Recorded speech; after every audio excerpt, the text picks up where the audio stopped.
Hi, this is Dino Tripota. Stay tuned after our podcast for a teaser of my good friend Arch Madness's podcast, Vinyl Analysis, his five-part series about Pantera and the tragedy that occurred at the Alrosa Villa 15 years ago.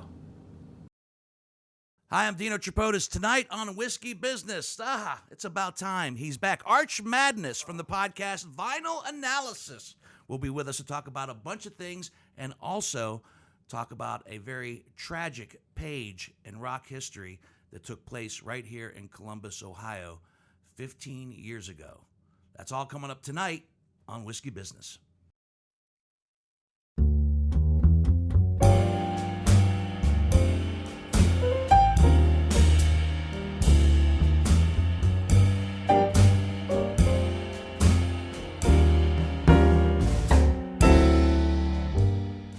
Thanksgiving is over. Let's give thanks, shall we? Man, I took the Dysfunction Junction down to Tennessee to spend with my family, which is weird because none of us are from Tennessee. We all gather there for the holidays in a big old cabin in the Smoky Mountains. I hope you had a good Thanksgiving. Now we're smack dab into December. Yeah, right on the heels of Thanksgiving. It's going to be a quick, short month. But, yeah, the holidays are kind of special, I guess, if you think about it. Family. Like I said, the Dysfunction Junction down in Tennessee. Dysfunction Junction, what's your function? Pointing out faults and lowering self-esteem. And right on, and of course the bourbon. Oh my gosh, the bourbon was crazy. We got quite a spread on Instagram. If you want to see some. We did. My brother-in-law, who is bourbon bonkers, came up with his version of a top 10 this year. He sampled and eventually picked the winner. You can go on our Instagram page and check out everything that was. We did a 5 one night and then 5 the next night, and then it came down to the final 2, and then we were tied with the final 2, so we did a blind taste test. George T. Stagg ended up winning the competition, and Old Carter American came in at number 2. But once again, he's bourbon bonkers. The money that he had to spend in order to get these bourbons. As long as Ohio State's in. Ohio State made it in there. Yeah. That's all I care about. Ohio State made it in. Not to the bourbon, what we call Thanks Drinking 2019, but they definitely got in there. But right? They give thanks. Thanks Drinking 2019. That's what we're calling it now. We used to call it Bourbon Palooza, but now it's Thanks Drinking. I like that. Seems more festive and holiday appropriate. But tonight we're back here with our good friend Arch Madness from Vinyl Analysis. We're gonna get into a whole bunch of stuff, including a tragic piece of rock history that took place right here in Columbus, Ohio, 15 years ago. But before we do that and introduce the guest bottle, couldn't do the podcast without Greg Hansberry over here on my left and John Whitney over there on my right. Oh, he's just waving. He's behind the camera. There's the magic thumb. Who's handling all the wonderful stuff that you see on YouTube. But go ahead, Hansberry, do your spiel. Well, subscribe to Whiskey Business on your favorite podcasting app, whether you're an Apple dude or an Android dude or dudette. YouTube, Whiskey Business with Dino Tripota. And if you subscribe to either of these on YouTube or the podcast, there's like a setting where it'll pop up. It'll give you a notification. So you'll just be sitting there like in a meeting, and it'll be bloop, bloop. New Whiskey Business, and then bloop, bloop. Yeah, and you can be like, is that the sound? I don't know. I think that used to be a check thing. my phone. Bloop, That bloop. sounded real. Bloop, bloop, bloop. Of course, we're on Instagram, Facebook, Twitter, but also, as you talk about traveling, this is the holiday season. We have 3 years of Whiskey Business archives available. Yes, we do. So go back if you're, you're traveling, you're stuck in traffic, you're stuck with family, and check out some old episodes and give us some love on the previous ones. Yeah, here's how much love my family has, right? We're driving 6-hour drive down to Tennessee, 6-hour drive back. I actually say to my uncle at one point, "Want to listen to a podcast?" He went, nah, nah, not really. All right, that's fine. You want to listen to the one with your sister, my mother? No, pass. That's all right. I get enough of her. Oh man, I'm telling you, man. You never get the love from family that you so desperately need and want sometimes. But we are going to get some love out of this bottle. This is a bottle of Early Times. This is our guest bottle. Bottled in bond, 100 proof, Early Times, bottled in bond. What does that mean? That means that it was made at a single distillery by one distiller in one season and aged for at least 4 years, and then is supervised and protected by the federal government, which I've said before, that's the federal job I want. Yeah, that'd be good. Watching the bottle and bond warehouse, yeah. Early Times is 100 proof. This, my friends, you may have seen a bottle of Early Times, the regular Early Times sitting on the bottom shelf, which is fine, but this one at like $23-25 a bottle is exceptional. It's really, really good. Once again, Brown Foreman kicking butt with another great choice, which we will share with our friend. Your glass is empty already. Yes, yeah, we'll share with our friend. That's what you were talking about. Archie from Vinyl Analysis, who does. You were with us. Has it been almost 2 years? It's been a minute. Has it been 2 years, I'll look Dino? back at Since our we were back in archives. the I am in the a basement. lousy friend. That was a two-parter. In fact, we had Okay. a great time talking about all kind of fun stuff. We talked about the music and that influenced our lives back then. It really was, Dino, one of the first, and I mean, we'd have to check the podcast archives. I don't know who you talked to, but I mean, that was really one of the first like simulcasts where it was for my show and your show, right. and we aired them at the same time, And we had which was cool. thumbed through your record collection, Dino, which we was did. kind of a fun. That was fun. That was a good time. That was a good time. And we're going to talk some more music history tonight. One of the things we're going to talk about tonight, and we're going to get to it here, not right now, but a little bit later, is that Archie on Vinyl Analysis has a 5-part series which drops. Actually, it will have dropped by the time this podcast drops on Monday. Archie's will have dropped the night before, but it's a 5-part series on the mass shooting at Alrosa Villa 15 years ago, which accounted for the death of Dimebag Darrell and 4 others. Yeah, you had 4 and then 5 counting the killer. Counting the killer, yeah. So we'll talk about that tragic night in detail and maybe get a little inside scoop as to what you might find on the Vinyl Analysis Just real podcast. quick, May 23rd, 2017. So back in May 2017 is when we had the Whiskey Analysis Vinyl business. Over 2 years. Yeah. It's been. Where you been, brother? Well, how you been? Then? I'm Let good. me ask you that. I'm good, Dino. Yeah. You know, I've got probably about 7 months, I'm going to have teenagers. So I've got that. Thanks for bringing the whiskey. There's no lack of whiskey in this house. I saw that. I saw that. Sand of the beach. That's impressive. No, man, everything's good. Family's good. Work is good. Right, Greg? What have you heard? No, it's cool. I haven't heard.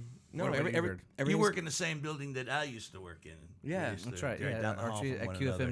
96, of course. Yeah, man. Sunny No, 95. everything's cool, man. But it's just good to get in here and see. I've kind of kept up in the last couple years with what you're doing. I love this setup, and I think you do a great job, man. You really are kind of, especially in this town, people that are in the podcasting. But I'm not kissing your ass. It's really cool what you do. And I know Greg works hard on mine. I know he works hard with you. And, I know. And it's awesome, man. I love the presentation. It's cool. Hansberry does your podcast. He produces your podcast as well. But yeah, man, I've said it before. I'll say it again. Wouldn't exist without these two. But you know? honestly, and you're a Steeler fan. I mean, do you have a Steeler helmet? You ever just kind of want to hit him in the head with it? I have a Steeler helmet downstairs. Yeah, I mean, let's be honest. Yeah. We're gonna really, I really, because I honestly think it would Thanks, it would guys. do him some good. right? Right? I think it would. I think it would. We got Mason Rudolph benched, but I don't think it would get Hansberry benched. I think No. all of a sudden it'd be like a I don't know what a concussion in reverse is like. Right. Opposite. But Knocks you some know, sense into me. yeah, Yeah. right, yeah. boom, all of a boom, sudden- I'm good at math. Yeah. Right? Yeah. Wow. Will you let me smack you in the head with I'll a take helmet? it as Right. a concussion of endearment. Thank you. Yes. Let me know how that goes. That's Because right now I think he's concussed, and I don't know why. put him in. You got a blue tent? Can we stick him in the blue tent? No, if his demeanor or his sensibilities or whatever has been debatable in the last 3 years, I kind of hold myself partly responsible. A little bit. It's because of you. I think I've turned them both into sots. What's a sot? What is that? A sot is an old English term. It's just a. I don't get drunk. out much. It's a drunk. Okay. Yeah. Sweet. Yeah. I'm gonna use that. Yeah. We'll put that right here. Yeah. There was a guy I used to work with, Daddy Wags, legend here in this town. You know that? Never heard of him. You know that little thing that your pockets like thing you like would put your key fob in it or whatever. And Wags would say, he's like, you know what you put in there, Archie? I'm like, what? And he goes, your happiness. Real depressing shit like that, Dino. It was a real depressing time. But we're glad you brought How's that. that different? How's It that was a different than radio now? legend. And yet, it's sad. It's sad. But you're always happy, man. I try to be. He is. I try to be. You've got a Well, good demeanor, man. It's You fun to be always around. strike me as a type of individual that, if you don't mind me asking, how old are you now? 48. 48. And yet you still have your teen spirit. I try to. You do, yeah, right. try to. You're like the oldest living teenager. You're a responsible man. You're a family man. You're married, and yet you get excited about everything. My dad was that way. Yeah, I think that's where I get it from. He was always fun. He was always fun, as far from what his friends and they'd be like, "Man, your dad is always happy." What was your dad? What was your dad like at your age? Well, he had mellowed out by that time. Greatest generation cat, you know what I mean? He was older. I was. I don't like to say I was a whoops, but I was unplanned. I had sisters. I have sisters who were older. I have sisters who were in their 60s and stuff. No offense, Dino. No offense, but so I was kind of an only child, and he had mellowed out by that point. So it was kind of cool to see him like that. Your 48 was different than his 48, Yeah. which I think is it is, and I in try all to of our compare parents. that. I look at pics of my old man and stuff, and it's like, wow, that's 48 on him, and it's different. It's different. He worked harder. He worked way harder. He man. looks older than you, right? He looks way his older 48 than me. looks way older than Yeah. you. Right. Well, you look at those old pictures, and not to get all over the place with my ADD, but you look at some of these older pictures of like Hank Williams. I mean, he's like in his 20s. Right. And you look at that, you're like, Jesus Christ, he looks like he's 50, 60 years old in those pictures. And he was living off of a he train. was 27. Which is why I picked this bottle tonight. Early times. I always say early times for the good times, the bad times, early times.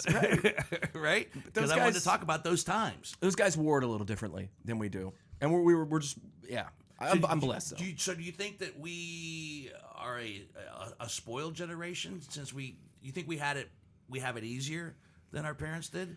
I do. Absolutely. Yeah, I right? hope. And I want to make it easier for mine.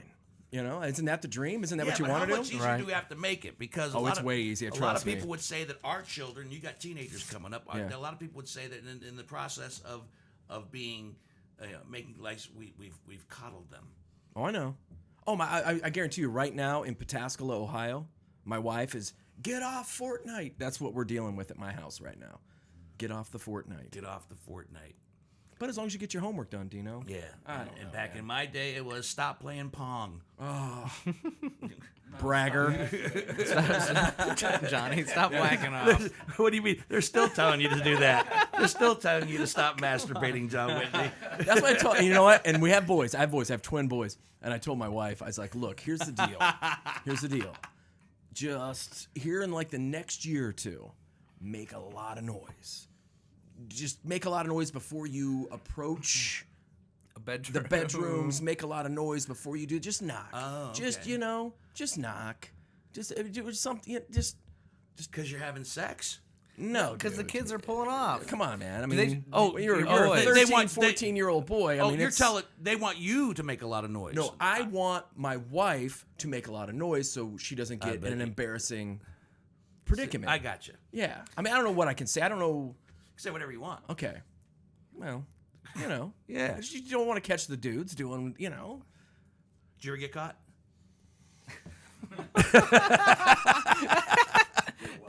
I have I'll say this. I mean, No. Let me just say this. As a teenager or as an adult, even worse. I'm going to bring my dad back up because I'm trying to think of who he thought was the greatest. I was probably the Ted Williams of not getting caught. No, really? That was pretty good. Nice. That's he's a 300 hitter, right? Yeah, right. I mean, one out of, There's 3 out of 10. Yeah. I had not full Playboys, but like sheets. What do you mean, like- not full Playboy? Well, so what is that? What is a not full Playboy? my buddy Tyran Thompson had older brothers, and he had the Playboys, TT.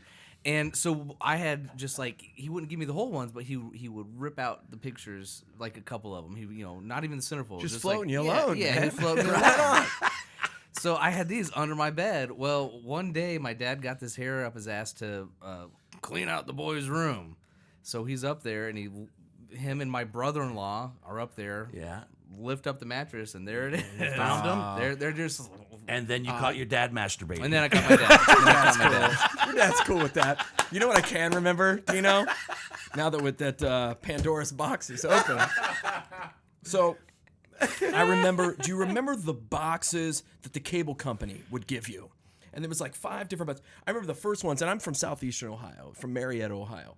And I remember we got like, it was WOR, New Right. York, WGN. That's how I used to watch the Cubs when I was younger, you know. Right. And then you had like the USA Network or what. But you had all these different things. But then you had like the couple down at the end, which was Cinemax, Like number and HBO. 77. Well, and we didn't have those. My dad didn't. We didn't buy that. But I remember if there was a way that you could like push it halfway down, you would like get like these flickering images Right. Oh, yeah. of Skinamax, and it was Yeah. like, but that was 1984, 85. That was enough. That worked. That's all That you was needed. enough. That was enough. That and your imagination. right? That's all you needed. So, Jesus, Dino, is this what's this have to do with Welcome whiskey? to Whiskey Business. I mean, but It's yeah. a podcast not so much about whiskey Right. as it is one with whiskey. So we go down rabbit holes. So I just told my wife to bring this full circle and to completion. Just make some noise, jiggle some doorknobs, and just make sure that you stop when you're coming up the steps. Do everybody a favor. Yeah, man. I mean, they're growing Clear up. your They're just throat. growing up. Just be cool. And my parents were always really cool to me in that regard. But no, I don't ever remember. Honestly, I've heard horror stories from my friends. Sure. But I dodged one there. But I was basically an only kid. My God, there was like 6, 7 rooms. If you get busted, that's on me. Don't get caught. Right. Yeah. Right, Dino? Did you ever get caught, Dino? No, I never got caught. I didn't masturbate till I was 35. You were a rock star, dude. Until Absolutely. you got married. I got married at 21. I got married at 21. Yeah. Right? Oh. Have you had the talk with your boys? The sex talk? No, but not yet. Not yet. But last year was the first year that they saw the movie at school. So they came back and they was like, Dad, oh And my how's God. that movie? I don't know how it's changed. Is that up to date? Or is it still something? That they didn't explain to me, but they were telling me or different is it still terms. one of those school films from the Yeah. late 50s and early 60s? Right. Oh, remember those? Remember the Angel Dust one? oh, yeah. That one I still remember. Yeah. Yeah. But no, this was so I don't know how it was done, and but they said that they learned about it at school, and they my one son was bragging because he got 30 out of 30 on his test. And the other one, he finally got an A. yeah. And the other one was just like on the couch with his hands by his neck. He's like, whatever, wet dream, I got it. So it was a couple different. So is it the varying- boys that are the twins? Yeah, so that's all I have. I have 2 boys, 2 12-year-old boys. All right, 2 12-year-old boys. I know. That's And are they markedly different? So much. Which one's more like you? So here's the thing, the wife and I have kind of divided it a little bit. It's weird because we'll see some of me in one of them and some of her in the other, but then there's other things. I think there's one that looks like me and there's one that looks like her. That's nice. But the one that looks like me kind of acts like her, and the one that looks like her acts like me. Okay. Fudge, Dino. What the fudge? So, but yeah, no, it's cool, and we 2 at a time. But we quit after that because it was one of those deals. If you remember, John and Kate had twins, right? Right. And they're like, well, let's have one more. It's like, well, do you want to have a girl? Do you want to? They had 6 that next try, so I'm good. We quit at 2. Good for you. Yeah. I got to ask you though. You said this off the podcast, and I'm curious because now that I know how old the boys are, you said that this is the first year that. Oh yeah. Okay, fair enough. We can talk about in the respect- Santa, They won't listen the to holiday. this Yeah, no, podcast. it's cool. So this was the first year that they. You kept that going that long? We did, but here's the thing. Last year something happened. My one son came up to me, and I think that's awesome. That no, and we did, but they I think the last couple years, Dino, they knew, but this was funny, and I And tell everybody you're talking about, you didn't say it. Santa Claus. Yeah. No Santa Claus. It's like, Can we say that? we tiptoed around. Sorry, I don't want to ruin anybody else. You know why I actually paused for a second? Because whenever this topic we used to come up on the radio station On Sunny on 95. Sunny Oh, 95, dude. This is I would continuous stop Christmas talking music because we would station. have kids listening. Yes, man, you gotta be And careful. for just a half a Yeah. second, I went, "Oh, there might be some 8-year-olds listening to Whiskey Business." Dino, I There's got some told by my 8-year-olds babysitter. listening, I you're got cool. told by my babysitter. I was 5 years old, guys, when I found out, and it was brutal. That's And my heartbreaking. mom wanted to kick her ass. Wanted to kick her ass for that. So I was very just kind of cautious with it. But I remember one time my one son came up to me. This was last year, and this is kind of funny because he goes, "Dad, is there a Santa Claus?" And I said, I go, "Why? What'd you hear?" He goes, "Oh no, nothing. They think I'm so fucking dumb, Dino. They think I'm so dumb that he's like, oh Christ, Dad believes in him. I don't want to."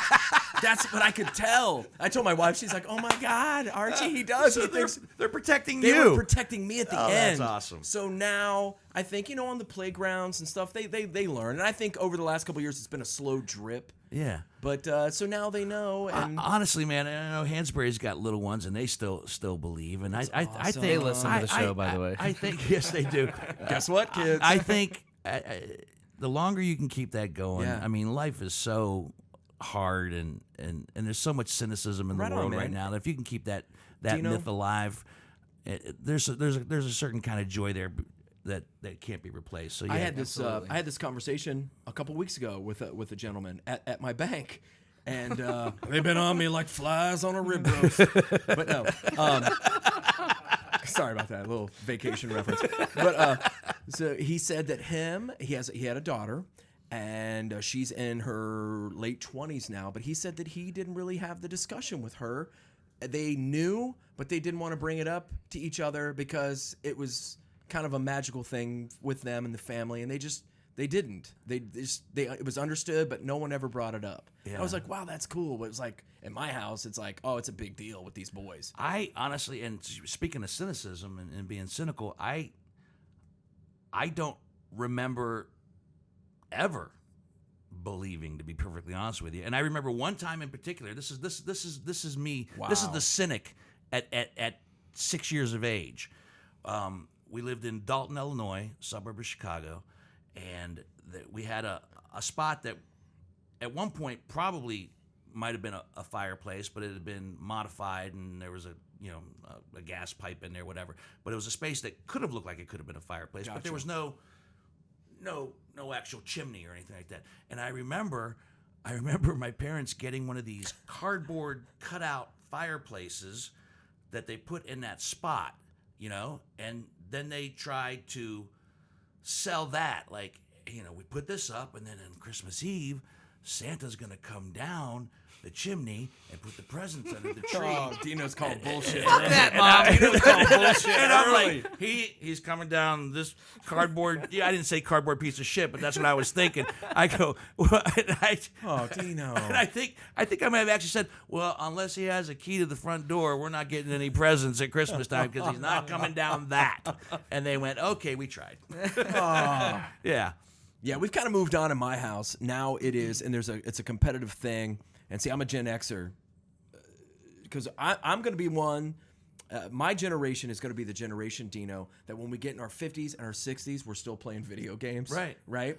So now and they're old enough where they can almost beat Dad at Madden, which is a big deal. Because Madden's been around for a while. Madden's been around for a while, and so it's one of those deals. So now it's like, it's cool. Like, so now we found something else. Well, there's other things too as well that as they grow older, you can experience things. And yeah, it bums me out they don't believe in Santa anymore. That was a fun ride, Dino. But now we're kind of doing bigger boy stuff, and it's fun. So like on the weekends and stuff, if they got their homework done, everything's cool.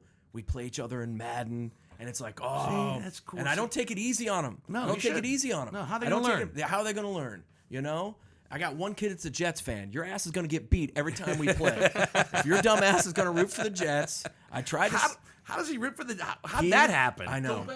Right? Because Archie's the biggest So I'm a Seahawks fan. So I there have is. one- How were you a Seahawks fan? Well, check this out, and you're going to be pissed at me. I grew up a Pittsburgh fan and was a huge, especially the Penguins. But when we got the team in Columbus almost 20 years ago, Sure. I jumped to the Blue Jackets. That's fine. And I just couldn't, because I know how Pittsburgh is. I know that those fans, when they come to Nationwide Arena, dude, you can go see the Blue Jackets play the Penguins and people have Roethlisberger jerseys on. I knew how that was going to work. It's like, I got to find a new team. I was a Largent fan kind of growing up and stuff, and I was Largent and Stallworth and those guys in the backyard. So it was kind of an easy transition for me to kind of pull for the Hawks, and they didn't have any history. There was nothing. I wasn't glomming onto the Browns. I wasn't glomming onto the Bengals. I just kind of did my own thing. So my one son, he roots for the 49ers because he heard me yelling at the TV with the Niners and the Seahawks. So he's a 49er fan. Just And to fuck I with you? bought Matt Hasselbeck onesies for these two little shits. And Hasselbeck signed them. Jesus Awesome. Christ, he signed it for him. Nice. So, and yeah, well, whatever. It's still it's in a frame that I look at every day, Dino. But so I got one that's a 49er fan, and this other one likes the Jets. For whatever reason, he likes New York City, and he was a big fan of Wings. Jet. He loved that song when he was little. Well, and so that's, he is, once and again, that's that's it. your good song. influence. And that's your influence. So he and his middle name is McCartney. So Okay. so he loves the Jets, and it's one of those things. On Sundays, we have so much fun together that it's like with my old man. We didn't have to root for the same team and stuff. As long as we were watching the games together on Sunday, it's fun. It's a great bonding. We have is, three man. different teams, and I wouldn't change it for the world. I wish they were Seahawk fans. And yeah, it was kind of fun when we beat the 49ers a couple weeks ago when they were undefeated. I woke him up early, Dino. I let him watch the first half, put him to bed. That was always a big deal for me growing up. If I got my homework done and stuff, my dad would let me stay up and watch the first half with Cosell and Gifford and on all this. Monday Night I would get Football. to stay up and watch the first half. Yeah. And then when he would go to work in the morning, when I'd get up for school, he'd have the score of Monday Night Football written on the refrigerator for me. That's awesome. So and the guy's always like, Dad, write the score down for us. So I write the score down just like my dad did. Oh, that's and very put it- cool, and- man. and be Instead sure of to put- asking That's Alexa, that's great. nice. Yeah, so it's still up there. Yeah. Don't you dig that you have like a piece of your history that you're Always. pushing forward into I your try history? to do that. I try to do that. I always when it comes and I'm blessed with these boys. Is your pop still alive? No. Passed. Yeah, 1997. So, but yeah, man, it's something I always pull. I always pull from that. I always pull from him and how he handled things because I know that he would dig that because I got two boys. He would be losing his mind, Dino. He would be losing his mind. It's great. I can't imagine what that room would be like if Grandpa was I- still around. I try to, I try to tell stories and keep them alive for them. I mean, they know who Big Arch is. Yeah. That's for sure, man. Big Arch. Oh, so you named No. Wags gave me the name Archie, so my real name's Tom. I'm drinking. Let's just tell each other who we are. My real name. Tom What's your from social Marietta. security I've been number? drinking for 30 years. No, but yeah, man, it's cool. I love and NFL football is such a. Sundays are. I'm a Sundays guy. It's tough in this town. I mean, I love the Bucks. Don't get me wrong. I was raised properly that way, but Sundays are. I love the pros. I love the pros. There's nothing like NFL Sundays. Yeah, even though it's getting harder and harder to enjoy a game with all the changes. I mean, I know. When we were watching football at your boys' age. Yeah. Yeah, it was a. Here's where I'm different- at though with it, different game. Dino. Here's where I'm at with it. We've got to kind of adapt to it a little bit. We've got to kind of adapt to it a little bit, I get just so we can enjoy it. Right. But here's the thing: in NFL games, Jesus Christ! And I went up to Cleveland wearing my Russell Wilson jersey, and I'm still here to talk about it. Believe it or not. Oh. but I went up with Steelers garb. oh, dude, yes, Cleveland. exactly. Well, anybody but Pittsburgh. If you go up there and you're not wearing anything black and gold, you'll get out alive. But I did wear black But and it's gold weird. up My there. boys keep asking me, Dad, when can we go to a game?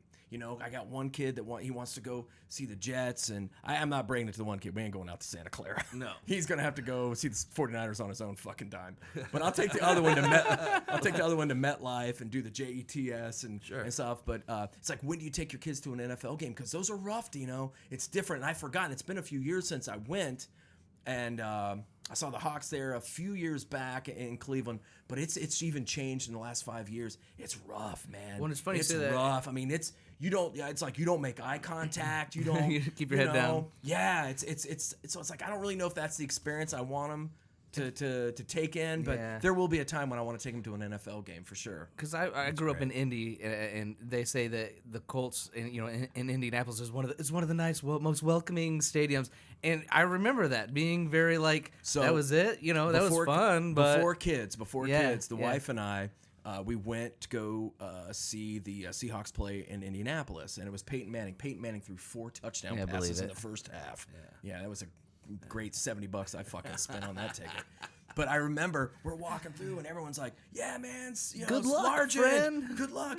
And I go, and you got to remember, this has been like 15 years ago. So I'm like, "Yeah, man, this is awesome." I tell my wife, I'm like, "Isn't this great?" And she's like, "Dude, you're a fucking Seahawks fan." She's like, "You're like Switzerland. No one gives a shit about you." She's like, "You're so non-threatening. No one gives a shit about your team." Yeah, it's like I'm walking through, everyone's like, "Hey, dude, you want something to drink? You want a burger?" I'm like, "Yeah, aren't they awesome here in Indy?" And she's like, It's "Dude," true. she's like, It's you're true. like, no one gives a shit about your Nobody team. cares No one about- gives a It's shit very about true. the Seahawks." Oh man. Anyway, so Keeping you in check. right. Right. Oh, But man. Indy's a great place to go see a game. Maybe that's where I'll take my kids. Quite honestly, I've It's seen family 3 games. friendly. I've seen 3 games. I've seen the Hawks play there 3 times, and it is the most. And that's the Yeah. world I grew up in. Like, Yeah. we didn't win. Oh well, that was fun. I got a foam finger. I get to see Peyton Manning, Yeah, you got to see one of the great ones. for sure, man. One of the great ones. All right. I want to get into what you're going to have dropping here as of this airing of this podcast. It would already have been live. That but would it's already live have been now. live It's with live now. your 5-part series on vinyl analysis about the tragedy that occurred 15 years ago on December the 8th, right? Yeah, and Dino, it's what we've done. Of 04. What we've done, Dino, and it's not just about that night. No. So take a step back and just. You don't Let's have to just get too graphic, but tell. First of all, let's just say what the tragedy that we're talking about. Right. We record this in Columbus, Ohio. For those of you who don't know that where Whiskey Business comes from, and back in December 8th of 04, there was a tragic page of rock history that was written at the Alrosa Villa. A gunman jumped on stage and shot the guitar player, and we'll get into more detail about it, but it shot the guitar player from this band, and then also 3 other people. You had Jeffrey Mayhem Thompson, who worked for the band Damage Plan. Damage Plan. Was this band that was playing. Which was Dimebag Darrell's band after Yes. Pantera. Yes. You also had Aaron Hawk, Nathan Bray, and we tell the story. These guys are heroes. Oh my goodness, it's amazing what people will do to help one another in a situation like that. The 5th person was the killer. Was the killer. Do you want me to kind of rewind a little bit? Let's rewind. I don't know if I'm going to help you rewind, but I want to. because it's a journey about my love of the band, Yeah. Pantera, and then my love of this venue, the Alrosa Villa. The Alrosa Villa. That's why I wanted to. That's why I've been wanting to tell which this was story. a classic venue It's the venue. in It's Columbus, the venue. Ohio. It is Is it still? It's still open. It's still still open. Still open. I don't think so. Do you think that's it'll what- ever? that's kind of why I've gone on this journey. This place is so special to me and a lot of people in this town. It really is, and I would say this: it is one of the quintessential hard rock. And there's been other types of music that have been played there. Great artists and stuff. I mean, those legendary McGuffey Lane shows, Right. and David Byrne, and you think about like all the great artists. I talked to a buddy today who was telling me about how he saw the Tubes there. He's a big Fee Waybill fan, and you know, so there's that. But there was a thing, especially on the weekends, man, where it was a hard rock, heavy metal venue, and one of the best. One of the premier in the U.S. It was of A. country. it was like a CBGB of It really was for Ohio. Now, do you know when I was there was throughout the 90s, but there was also a scene throughout the 80s and the late 70s when it had this transformation into this rock club. That's some of the people that I've talked to. and kind of capture those stories when we're talking about it. Because here's the thing, Dino, I wanted to, like I said, and this is, and I'm going to bring Hansberry into this just because he's a big part of me telling the story, because I've been struggling with it, man. I've been struggling Why? with it because, number one, I was a huge Pantera fan. So here's the rewind part. So early 90s, we're talking 90, 91, this band kind of was percolating out of Arlington, Texas. It was Pantera. At this point, I was a huge Metallica fan. I was a hard rock fan. I was a heavy metal fan. But this band was different. I had a couple friends go down to a very famous venue down in Baltimore called Hammerjacks. It was in Baltimore, Maryland. It's a heavy metal bar. These two cats went down there, and they're on the show too. I brought my buddies from high school on to help me tell the story. So they go down to the show.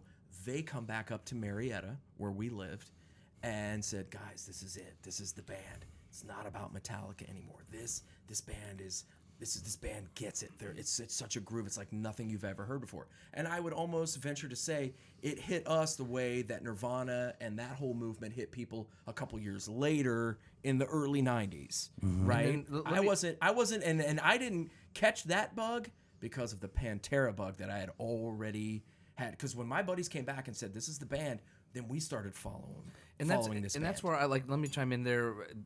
I'm quote unquote the millennial. I play that kind of card even here with Whiskey Business. But this is 1990. This is before the internet. Right. This is before. Dino, we got our news from these magazines, Right. these heavy metal magazines that we read, and then also on Saturday nights at midnight, there was a show called Headbangers Ball on MTV. MTV used to play videos. I don't know if you guys What? But we would gather as this group. And here's another thing, Dino, and I think you'll dig this, is the human element of this whole thing. Is as I'm going back and retelling the story of how I got into this band, I'm realizing that I was a 18, 19, 20-year-old. I wasn't in college. I was doing the community college down home, but I didn't know what the hell I wanted to do. This band was angry. This band, I gravitated to it, and so did my friends. We're down in this River City. We didn't know what the hell we wanted to do, Dino. And it's just kind of cool. It was And cool this to is talk to happening those across guys the again. country. Yeah, at the but this same was time. happening to other kids. This was happening to other kids who were into this type of music. But I just wanted to tell my story, and that's why that's why we call it the Fan's Journey. We talk about how I discovered this band, how my friends and I, and maybe other people, whether it's another band that you got into, Dino, you might have a similar story with a different band or a different artist. But every generation has this story where the moment happens. That's the thing I can think of too. I can think of a handful of bands growing up. When I was in college, that was the same thing. My buddies and I would just drive to Detroit to check out this band because we heard something about it. So this 5-part series doesn't just deal with the tragedy that night. I didn't want it to. I think that's brilliant. And I didn't want it to. And great, but obviously you do lead up. I do. And there was an episode where we discussed that. There was an episode where we, Dino, I have the bass player from Damage Plan. Now, he doesn't talk on about stage when this went down. The killer passed him to get to Dimebag. Yeah. And here's the thing, man. If you want to know the details on what happened on December 8th at the Alrosa Villa, you can find it. There's books, there's videos, there's documentaries, there's that. I didn't want to go down that route. Now, I talked to a lot of people who were there, and we have them. I have the Officer James Niggemeyer, a hero, the guy who killed the killer. I know. But I didn't talk to him about that, Dino. What did you talk to him about? Did you talk about where he is now? I told him that if you want to know the story, look it up. There's plenty of info. This is a guy that's been suffering from PTSD. Yes, still to 15 years, this day, he's still suffering. And so I told him I wanted to talk to him about December 9th, 2004 to where we are now. And that's what I did with him. And I talked to the owner, Rick Catella, a legend in this town. Wow, yeah. And I even asked him, and he said, "Archie, I don't want to talk about that night ever again. I'm tired of talking about it." And it was the hardest on him as far as on a local level, because he's the one that had to deal with it the next day. Not to be too graphic, but he's the one that had to deal with it the next day. So I talked to Rick about the good times at the Alrosa. I talked to Rick about the good things. So the 90s, the early 90s was the Pantera thing, Dino. I move up to Columbus, all right? kind of trying to figure out who I am, that's when I discovered the Alrosa Villa. So throughout the 90s, I'm at the Alrosa Villa, usually on Friday nights to see my heroes. I saw all my favorite bands there. So I tell that story in this with other people who had experience. Now, I've got people Who from the late played on the 70s. venue. I got people from the 80s. I got people from the 90s. I got people who played on the stage. And It was a rare thing. It was a rare thing. It was an amazing venue, not just for the bands that played there, but also for people like yourself that went there. So I mean, it was just that type of. It was it legendary. had a different type of energy. it was a different energy. So And let me chime in there real Go quick. for it. And we already mentioned the Indianapolis thing with the Colts, but like, so I grew up in Indy. There wasn't a venue like that, or if there was, it was before my time. Coming here to Columbus, you know, there's a lot of bars on campus that you go to. It's just there's this. It's just the fact that there was this huge subculture, this huge thing going on in this city that is it's no longer you're talking there. about campus and stuff, and trust me, I went to Mustard's on Sunday Right. night for AC/DC Cult Night to make out with goth chicks. Right. We all did that. I lived on Chittenden, which we called Shit and Spin back in the day. Yeah. But But Dino, the fact so, that there's this whole huge scene, and I love seeing Hansberry. that- I'm almost telling the story to Hansberry through the microphone so Right. everyone else can hear this. Dino, this journey with Pantera, I love this band. When I finally got my shit together, got into college, had my own radio show, I started it with Mouth for War, Pantera. When I came to QFM, when I got the gig on the Wags and Elliott show, I used to have a thing. So Pantera, at the end of their show, they always played David Allan Coe, Jack Daniels, If You Please. And so what did I do? On Fridays, I would always start off with Jack Daniels, If You Please. I got my hand smacked by a beer company that said I couldn't play that anymore, but that was something that I tried. I tried to bring a little bit of Pantera throughout my career. Then I've got the Alrosa Villa, a place so close to my soul, a place that I've seen all my heroes. This episode happens in 2004. I have my ticket. I was not there. You know, and the thing is, you're always going to get, and when I'm out and about, everyone says they were going to be there. So you had a ticket to go that I night? had a ticket. Tell that story. That's So here's nuts. my thing. So you could have been I was there. doing mornings with the Wags and Elliott show here in Columbus, Ohio. If this was a Friday or a Saturday, I'd have done it, man. But at this point, you know, early in the He week, was still being You're responsible. responsible. Morning show guy. I Well, couldn't- I man, couldn't no, do you it. got a great gig. You're Couldn't do you're it. on morning Couldn't do radio. it. Sure. So God, I wish I would have been a little bit more responsible. right? So this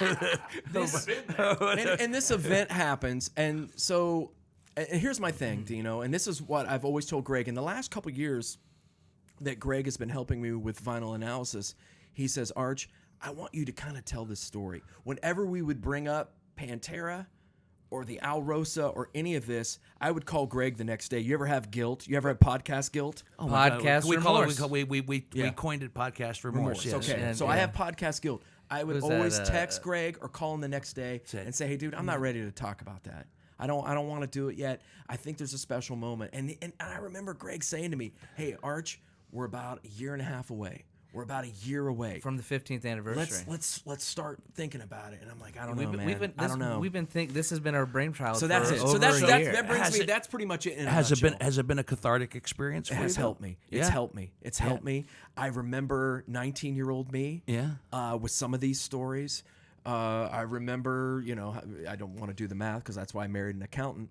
But as far as where I was 15 years ago, when the guys on the show told me what had happened, yeah, man, it brought it all back.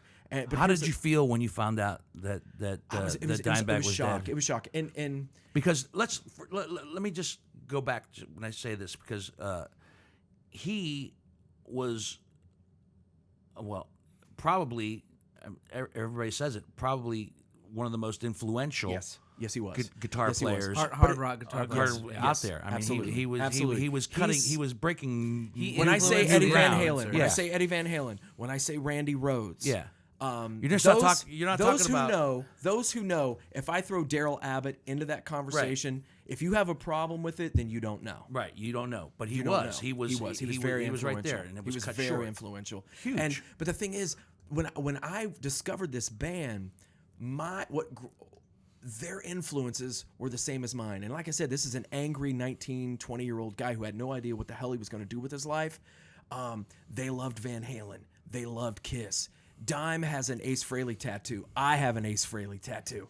I gravitated to these guys. They also made these home videos. Dino, I can't even tell you how these home videos, and I tell Greg this all the time throughout this process, those home videos were as important as the music. They would go to the record store and buy these VHS tapes, and they would just be the Pantera home videos. Somebody and it was followed just Dime them around, jacking one of Dime's around, buddies. letting off fireworks inside their house. Yeah, coming up with black tooth grins, these shots, and just partying with these bands, but they seemed relatable. They seemed angry like us. They seemed funny and had a sense of humor like us. Right. And it was just, and they had all the same influences that we did. From the outsider, it was just the right, It's perfect rough. band. Some of the music is rough. that I they get needed. it. Some people don't get it, but if It's you hard. lived it, man, oh man. It was the right thing that your generation needed because it was right after kind of Metallica went soft for the Went soft. Well, and what I tell people, Metallica went no, soft. but here's the deal, Dino. Yeah, well. here's what I tell people.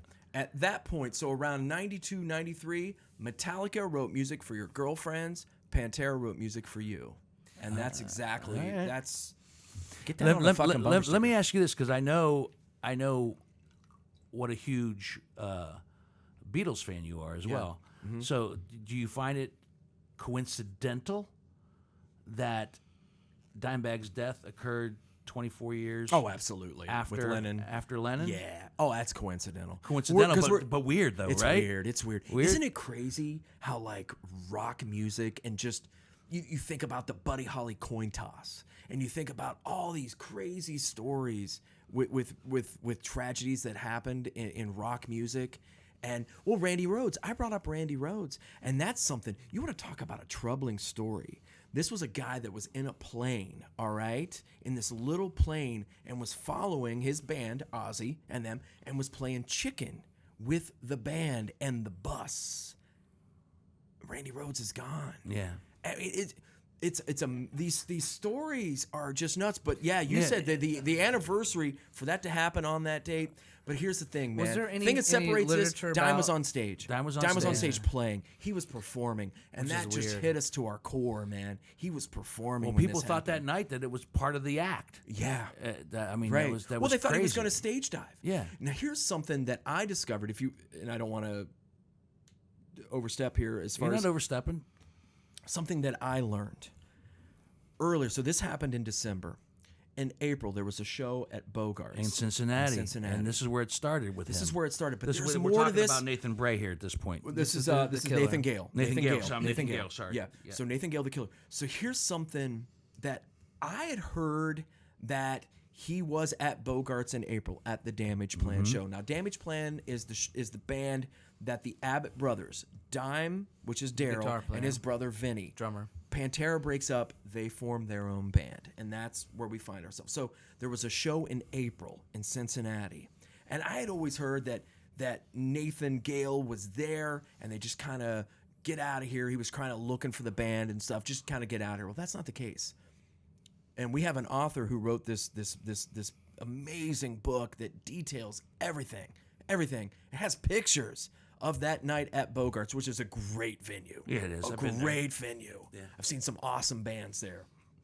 And he gets on stage at Bogart's. Security tackles him, right?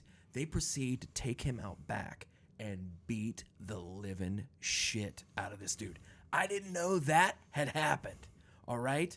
So the cops show up. Damage Plan's people say, now, how many drunk guys jump up on stage, Dino?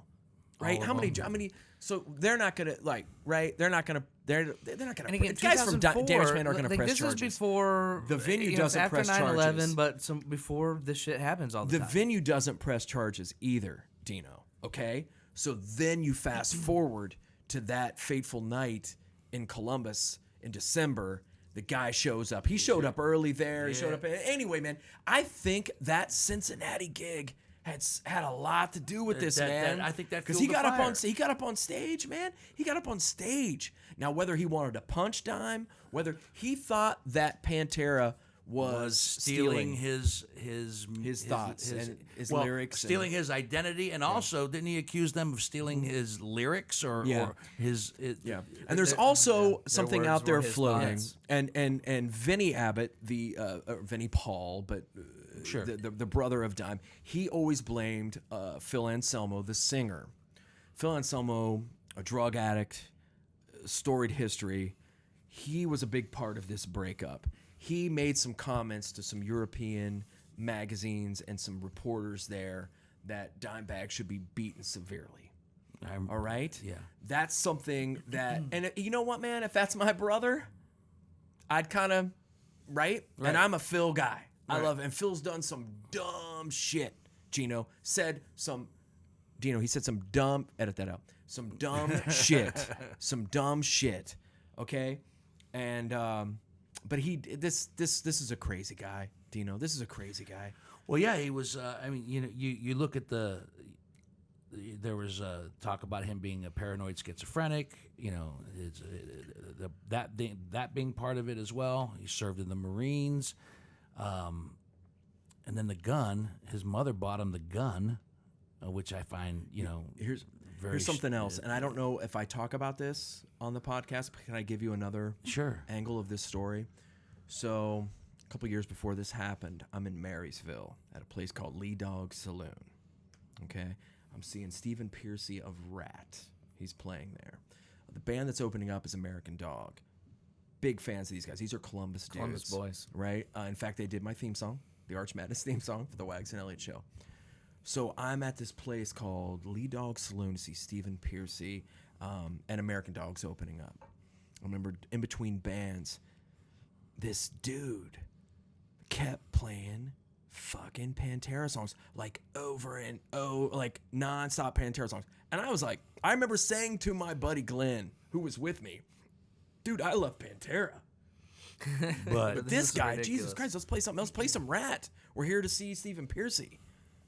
That was Nathan Gale. No. He was there. No. He was there. And I remember talking to the owner. I remember talking to some of the this is guys. How This was probably a couple years before that. Before- couple this is years before Bogarts before and this is before- couple this is but yeah, so 2002, 02. Because here's the deal. He had a Blue Jackets jersey on when he killed these people at the Alrosa. The dude that I remember seeing had that on. So we're talking, the Jackets have been in existence from 01, 2000, 2001. So he had the original Jackets jersey, which is something, obviously I'm a Jackets fan. So I remember that as well. But I remember this dude like just pounding the money into the jukebox to play Pantera before this show. And I was like, Jesus, come on, dude. So yeah. So anyway, it's didn't he play football too? Nathan Gale Yeah, played a little yeah, football, and he yeah. would listen to Pantera before. Yeah, man, everybody did. He would get, But that's- get psyched So, up. And, but yeah, there's a lot to take in there. I don't know if I talked about it. And Greg, did I talk about that? I don't think I talked about that. Maybe we'll do an addition. We'll add an addition to it, but that was an something amendment. that kind of weighs heavy on me as well. And look, man, here's the deal. Do I have guilt because Why do you have guilt? Well, here's the thing. I wasn't there, so to tell the story and have people who were actually there, it makes you feel bad. It's like, no, man, these people. And here's something we're doing. We're putting a number at the end of each one of these episodes for if you suffer from PTSD or know someone or have someone in your life who suffers from this. Sure. Right? So that kind of helps me a little bit in this because it's like, trust me, man, the Pantera fans or the 200 people that were at the Alrosa were like, dude, you don't fucking know. Well, Dude, you don't fucking know. Let me chime in there, just because, like, in what I'm realizing, I'm discovering this for the first time, and every time I bring it up, and Johnny, I had told you I'm going to talk about your wife here. Like every time Jesus, I bring it Johnny. up, there's some relation. Somebody knows something. Someone was there. Someone's friend was there. Someone was there. 6 degrees of separation. I just was randomly talking to Jen, John's wife, the other day about it, and she was like, "Oh yeah, I work for this law firm that was involved." Right. And I guess that's the other thing I just want to. So represented Dimebag The family. Abbots. Wow. So Jen's law firm represented Dimebag's family. Now, and that's kind of the thing that I'm realizing that, again, just kind of about the story that we're kind of telling through the arc of this podcast. There's something there. This isn't just like a diehard Pantera, fest. There's something for everybody. This is and I don't even want to say true crime, but there's an element of that where it's like just this engaging story where there's so many different layers, so many different people involved. It affected so many different people, all walks of life, and it's just one of these stories where we said, well, we can't just do one show, and the more people we started talking to, the more people volunteered to interview us. That's why I brought my high school buddies. That's why I brought my high school buddies back. Long. Because I mean, right? I didn't grow up in the 50s, but I fucking love Stand By Me. You know what I mean? There's that story where we're kind of coming of age, and we discover something, and that's what makes it so personal for me. You can because relate to every little part of the story. This venue. Dino, I brought out David Lee Roth there, and that was one of the greatest rock moments I've ever had in my life. That was going to be some of the other things I was going to ask you to share with Dino. Some of the crazy shit that he's experienced there at Alrosa. Second to none. Alrosa, because Rick let me do it. And then the other one. I'm not going to say it. I'll let you do it. So I get a call from Rick Catella. Okay. The owner. The owner. Right. And he's like, Arch, all right, here's the deal. Keep this under your hat.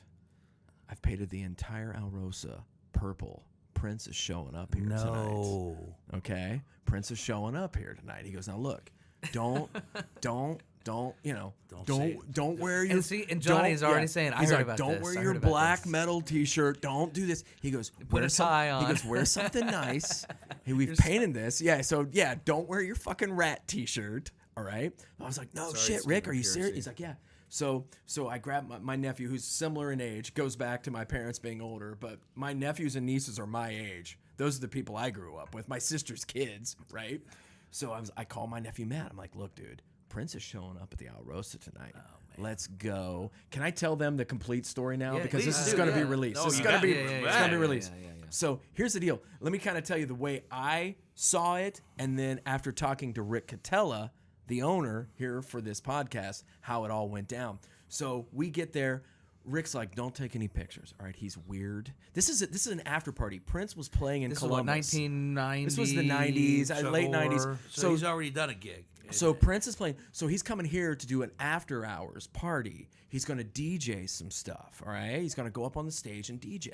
They've painted the entire inside of the Alrosa Villa purple. Okay, for Prince. This is a venue and like with enough legitimacy that Prince is going to show up. Well, yeah, right. So but that makes perfectly good sense because at that particular time, the Alrosa was the venue. It was the venue. It was it would be the cool place to go if you're an artist coming into town. That would be the cool place. Yeah. Trust me, man. Yeah. As many heavy metal bands as I would throw to you, there's a boomer who's going to throw freaking seeing some amazing. Like I said, I mean, the Tubes and Talking Heads and some great 70s bands there as well. So anyway, we go, right? And Rick's like, look, here's the deal, Arch. Don't take any pictures, okay? So he's like, he freaks out about that. So Prince, here he comes, man. He shows up. He's walking in, and this little fucker walks by, right? He goes up onto the stage. He gets on the mic, Dino. And this is crazy. I remember me and my nephew, like, punching each other because he goes, is this where Columbus comes to party? Right? And we're like, holy shit! Yes! Fuck yeah, it is, Prince! Are you kidding me? Minneapolis in the house. Nice. So we're like, oh my God, Prince is here, right? So he's like looking through this dude's albums and shit. He's gonna like DJ and stuff, right? And all of a sudden, like this is before cell phones and stuff like that. Right. So all these pictures start being taken, right? Fucking Prince doesn't say shit. Doop, like 5 minutes, like, and he walked and he's out and he's gone and that's it. It's over. It's done. So I was like, I've always been for like 20-some years. I'm like, what the fuck happened there? So we talked to Rick. I can tell the story right now. Hansberry. Yeah. So he tells me that like Prince, and you kind of remember probably some of the conversation with Rick Catella, but he said he kind of got into an argument before this went down with Prince.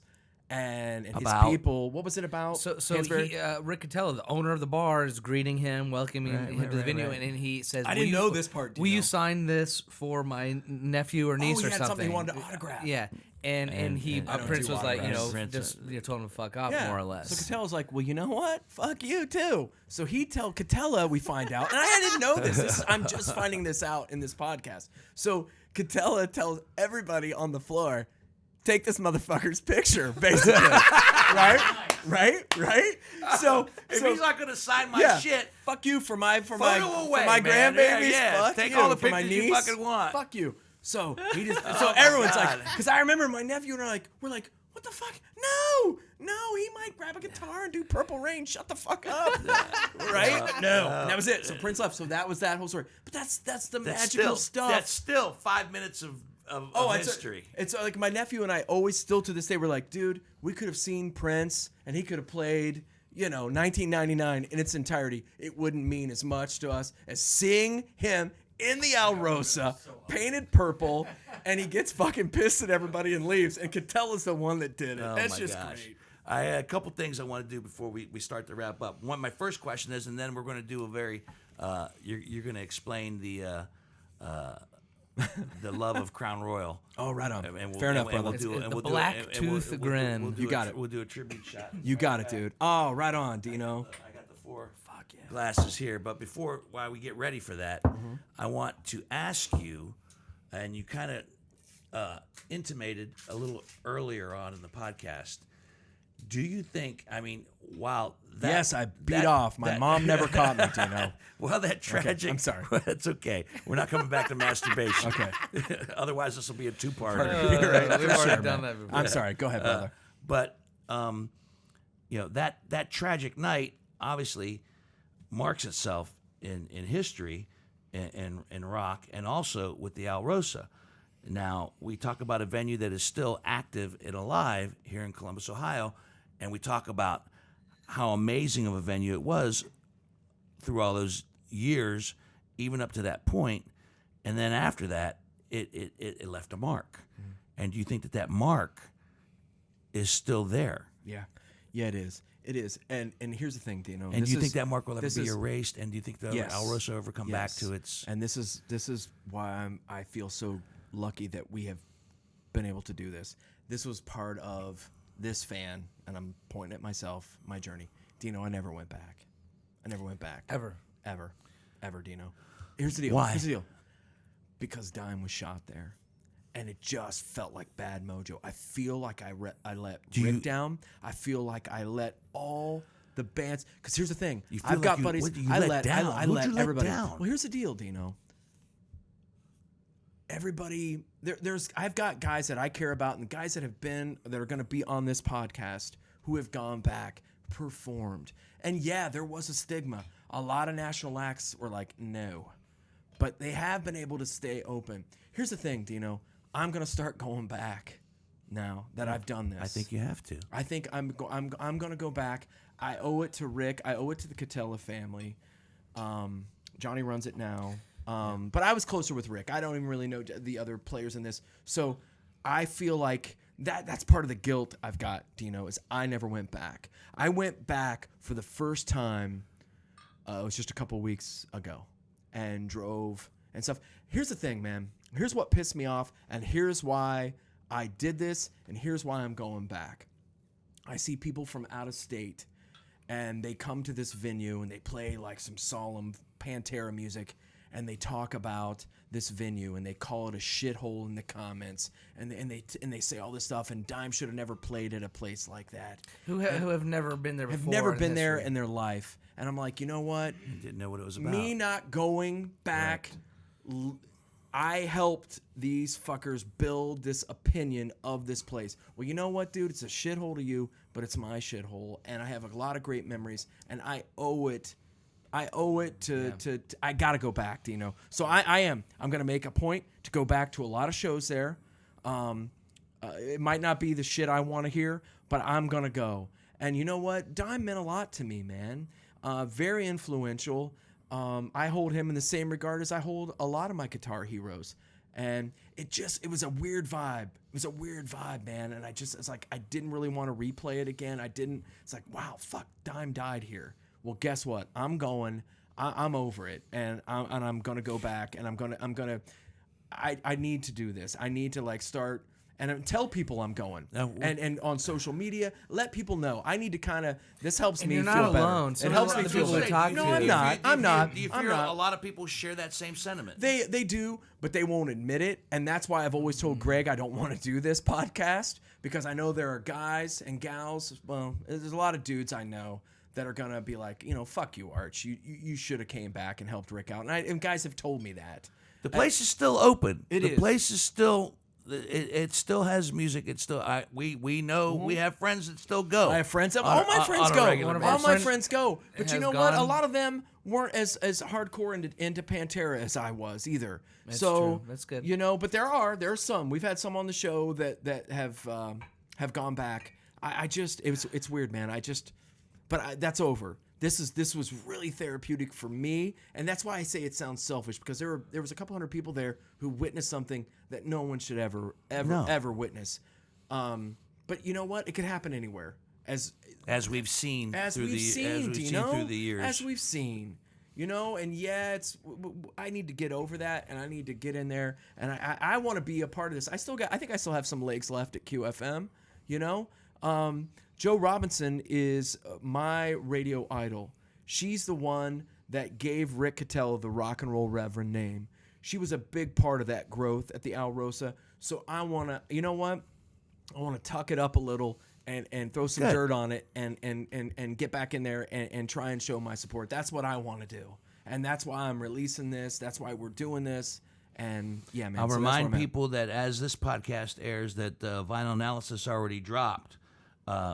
So if you want to start listening, are you streaming it all in one fell swoop? Yeah, so we're kind of Netflixing. Right? I want to Netflix. I've never done anything yeah, like Yeah, that. man, that's cool. That's cool. Right? It's good. So if you binge want, it, if like you the want to kids binge say. it, binge it. We've then- dropped all but 5 at once, and then we even have a little prelude, even where we'll Nice. kind of explain it a little bit. Explain to me, because while I know some of the history of Dimebag and obviously Pantera and Damage Plan, when it gets into the whiskey business part of it, Yeah, here we go. What was it? Do you know why Crown Royal was there? Yeah. Was so there you go-to? can either, for a black tooth grin, you can either do Crown or you can do Seagram's. Okay, Crown was. Why was Crown? is We it- got to do and- this tribute shot. This is the classy version. Crown of the, Royal of the Black Reserve. Tooth I, Grin. I, Right. Oh, I, thank broke out, you. I broke out the big. Oh, I Time broke would out the big be boy. very big boy. impressed. There you That's go. the 15th fucking anniversary. Right on, bro. So here's the thing. And I don't know why Well, Dime gravitated to Crown. I even know that he made and fans made stuff for him as well. He had a Crown Royal guitar like strap out of the purple bag. out of Out the of the bags, bags, out of the purple with bags? with the caps and stuff. He had his knobs and Sweet. stuff. So he had all that. So the Black Tooth Grin it's a lyric from a Megadeth song. Where Dave Mustaine had this lyric where he said, "Smile a black tooth grin" in this song. And Megadeth and Pantera, they got everything settled in later years, but there was some animosity there. I think Dime was actually approached to be the next guitarist for Megadeth. Now, if I say Megadeth, Wow. you know who Megadeth Yeah, and of Dave course. Mustaine, Yeah. right? Who I think is I think Dave. I mean, if we're gonna have a talk about heavy metal guitarists, he's the goat. Don't even get me started. So Another podcast. Too late. It's a Another whole other podcast. Whole other podcast. But Dime tried out for Megadeth and almost got the job. And they said he would have gotten it, but he said, "I want my brother to come with me." And You want to I don't. We have a band. And it's almost the similar story to David Bowie wanting Stevie Ray Vaughan, because if you remember the Let's Dance and all Right. that, Stevie Ray Vaughan played on that, and he wanted Stevie Ray Vaughan, David Bowie, to play in his band. Well, he's like, "Look, I got this band, Texas Flood. I got this thing happening back home. These Texas boys, they're loyal. They're loyal as to all get out." So it's almost the same kind of story where he's like, "Dave, if you're not going to take my brother, we've got this thing going." So anyway, so they have this thing. It's called a Black Tooth Grin, and it's normally Crown. That's what me and my buddies used to do growing up. Not the reserve. Not this. This is kind of nice. This is you know? classy. It's all right. So, but you're you throw a classy. shot, Well, and we're you gonna throw a ruin shot- it. We're gonna you ruin throw a it. shot, and here's the thing: you throw a shot of the Coca-Cola in it because it gives it the color. It gives it that black tooth grin. So Got it. throughout the home videos and stuff, you would see we gotta do them it. You gotta with their ruin it here. fans doing a black tooth grin. well, and I and should you say mentioned that actually Hansberry and I did a black tooth grin at the Alrosa a couple weeks ago. Nice. And it was Oh, you were really there? cool. Yeah, we you went. went I the took first them- time I went. Were you kinda- scared? We just went to the parking lot. in the parking lot. So, and real quick, just while we're doing these black tooth grins, Archie, these came from those home movies. You know, these Right. these yeah, kind this is how we learn this. and this is just a little shot, a splash of Coke. But yeah, these videos that they would put out, and they would be hanging out in their trailer, hanging out at their house, doing these shots, and it became this kind of viral before viral was a thing. I'm gonna let you, Arch Yes. Madness Yeah. of Vinyl Analysis. I'm gonna let you make the toast? Right on. Absolutely, man. Hey, to Dime, his legend, and also the Alrosa Villa, which is the best hard rock and heavy metal venue in the country. Here we go. Cheers. All right, cheers. Cheers. Salute. All right. Salute. Black Tooth. Grin. Dime always said that. The Coke takes such a nice little edge off, doesn't it? Yeah. Was that cool, Dino? I'm sorry. I just Sorry it's very about what? emotional. I just get emotional about this, and I want this. Dude. I've been worrying about this. Dino, you can't even, and Greg will back me up on this. I've been worried You talk about about podcast remorse, this bro. guy. This is. Well, here's the deal, You man. got 5 episodes to be remorseful about. I know, but these people. But this is a I think group you need to that get over it. there's a no, group- I get it. I get want it. to do it right. But that's one of the things I love about you. I love your passion about things like this. Right, man. You know, even on the last podcast that we did 2.5 years ago, you had passion about music and about life. And I told you earlier in the podcast I know, brother. that I love the fact that you're 48 years old, but you still have that teen spirit, you know, that love. So no, you don't have to apologize for shit. Fair As a enough. matter of fact, without the Coke, let's let's just do it the right way. Fair with enough. this Just do reserve. one. Fair enough. Fair You know, enough. it is the Crown Royal Reserve. And it's the 15th anniversary. And I'm not a huge fan of Canadian whiskey, as it were, but Uber it is. but as far as the Crown Royal goes, I actually went to their facility when I was in Canada. They do a nice job. The Crown Royal Reserve. Through the years we've done. I have friends that can't do the JD, the Jack Daniels, so they got to go the Canadian whiskey. So All right. Does the reserve come in a nice purple bag too, or is Can I say that, one thing, Dino? say- Can you I say- say one thing you before do you make 10 a toast? Let me just say this. Thank you for letting me do this, getting this out. Oh, man, I no, appreciate but- you letting me do this. And I've said this before, and I'll say it again. You and Jerry Elliott, when it comes to radio, are like my biggest influences outside of Joe Robinson. But when it comes to the funny end, and I've told Jerry this for 30 years. You and Jerry are my guys. Well, man. thank you, man. So That's thank very you. much That's appreciated. what I mold my jokes after. Nah, man, They nah. bomb a shit ton, Dino. Well, as did I'm Jerry just and telling I. you. As I'm did just- Jerry and I'm just I. telling you, you I'm guys mean sure. the world to me, All man. right, so right. this one is just to my thanks to you, Arch Madness and Vinyl Analysis, for coming on the podcast to talk about something deep and personal to you, and to my boys, Greg Salute. and Johnny. Salute. Thanks, guys. Here we go, man. Thanks for having me. Yeah, that's good stuff. I mean, as far as a shooting whiskey goes, I love Crown. I We love don't take Crown. shoots. no, Oh, no, I love Crown. no, Crown's good. Crown's good. You know, Canadian. There's other Canadian whiskeys. I'm not, but Crown. If I want to drink Canadian whiskey, it's gonna be Crown. It's the least of the evils. as I try to speak. America's hat. Well, let me just start wrapping things Yeah, up start wrapping things up. We because I really appreciate have you. to wrap up 2 episodes here. Only because, like we talked about, I'm the producer of Vinyl Analysis. Quit bragging. But Dino, you have cameras. Jesus Christ. I'm I know. like, honest to But- God, but I'm like why- the Al Jolson of fucking podcasting over here. Jolson. You got like cameras and shit. I'm like, well, my bad. Minus my the bad. blackface. My bad. Well, but why I wanted to help bring Archie on, and not, and, you know, I didn't do this No, myself. I've been excited. No, about no, this. but because I knew that podcast fans would like this, you know, this specific journey that we've all been on with this Alrosa. This is Villa music Pantera. fans and Columbus And fans, podcast and fans if and you grew everything. up It's loving a a great band, like I story. tried to tell you guys, this story, I'm telling the story, but we've all had it. Every generation It has really had this, where appeals- you gravitate towards something, and it's a movement. And I really hesitate to use the term of the true crime because that's super popular right now, and we don't dig deep into that at all. But don't wanna. just the See, story. I kind of wanted well, to, but maybe I'll save there's that for another there's a time. twinge of that just because of what happened. You know, we don't get bloody, and we because we want to honor it and we want to celebrate the legacy of what happened and all the players involved. and the four people But- that didn't deserve that fate. Yeah, But there is, absolutely. and we honor those guys.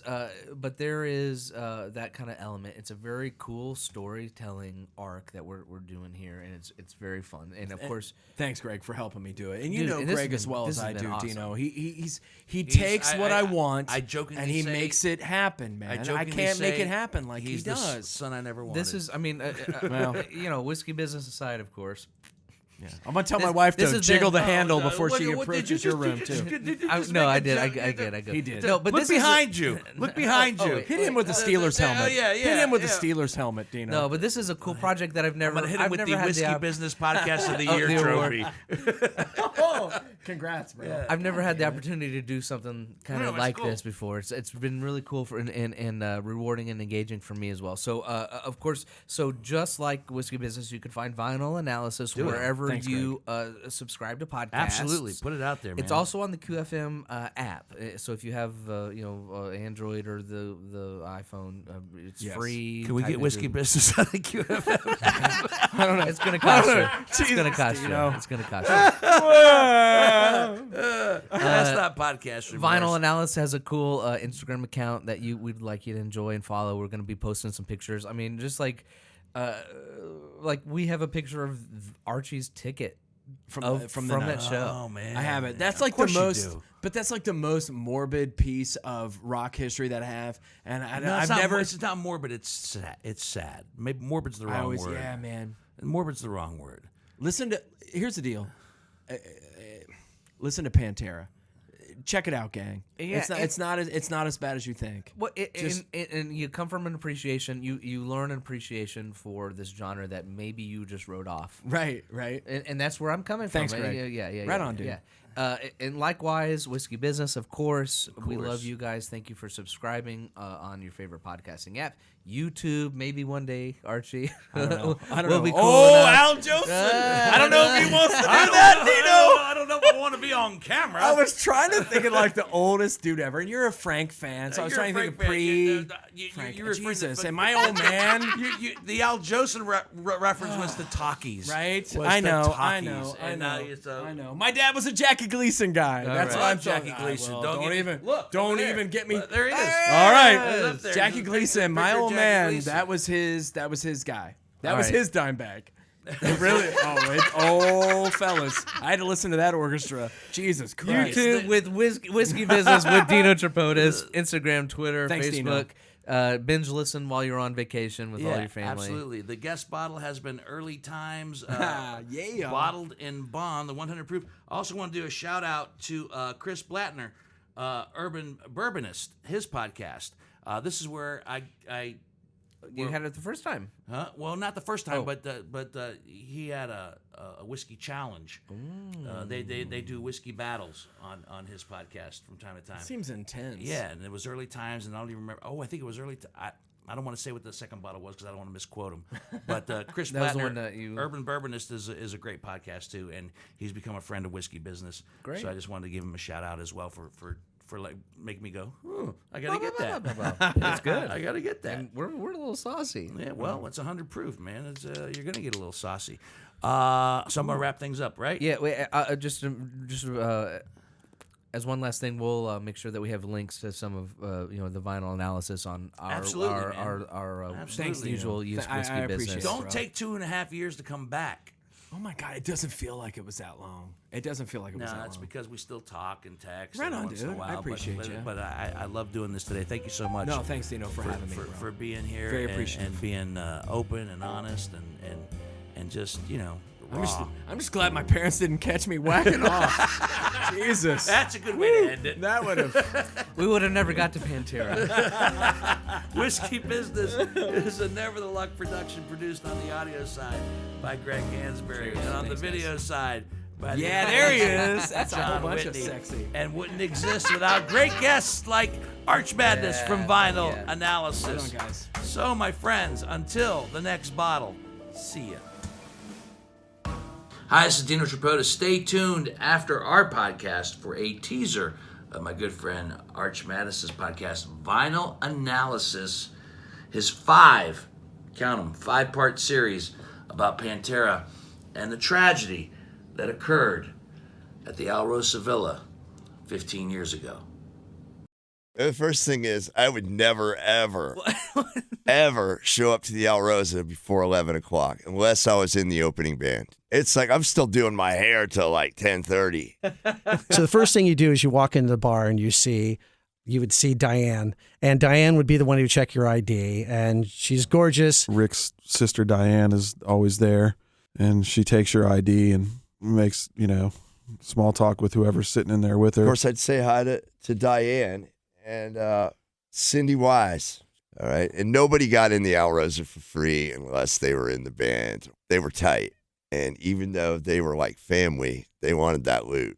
And a lot of people tried to get in. Right. It was like, what was it, like $4 or something? Maybe less. I don't know. And then you walk in and there's pool tables on your right and the bars on your left. And it's an awesome, probably 40, 50-foot long bar. And everybody would be sitting at the bar. Most of the musicians would be sitting at the end of the bar. You pose at the bar, you say hi to everybody in the bar, whether it's a guy in another band, which is everybody was in a band, especially at the Alrosa. As you'd walk to the side, you'd see the sound man would be on the side, on the left, and then the audience would be up around the top, and then you'd have like 3 or 4 steps that would go down into like a pit area, and then the stage would be right there. And that's the best spot to hang and listen to any show, is right kind of near the edge of the steps where you go down is where it sounds the best. It was carpeted stage, which you didn't see much. That whole place was carpeted. It was strange, but it dealt really well with the acoustics in there, so that the club actually sounded great. It wasn't like playing in a garage, And of course, the first thing you do is you try to go down front to find a table so you can store your leather jacket and your little bottle of whatever and stash your stuff. Then get up to the bar and hang out, drink beer, and stand on the corner of the bar, watch guitar players, and say I can do that better about anyone. It was just crazy time. And then there's dressing rooms on the right and the left. So, before a band would go on, you'd see that light of the stage door open up, and the band was going to be coming on real soon. And pretty much that was like the whole idea. That bar was kind of hanging out and waiting for the band to come out. And you see those doors would open up, and then it would be, Twisted Sister, or it'd be whoever would come out. But yeah, it was an awesome time. It's just it's like if there's a picture of rock club for the dictionary, you should just take a picture of the Alrosa when the lights are on and stage is set up, and it just looks like a dirty rock club. It's an unbelievable place, and that opinion is shared by some of the most famous musicians on the planet that have played in there. People love that place. It's legendary all over the country. And spoken really very highly of, regardless of the things that have happened there in the past. But yeah, it's I don't know. If I had to pick my favorite place in this town to go see a show, it would be there. There's no place else that has that vibe, energy.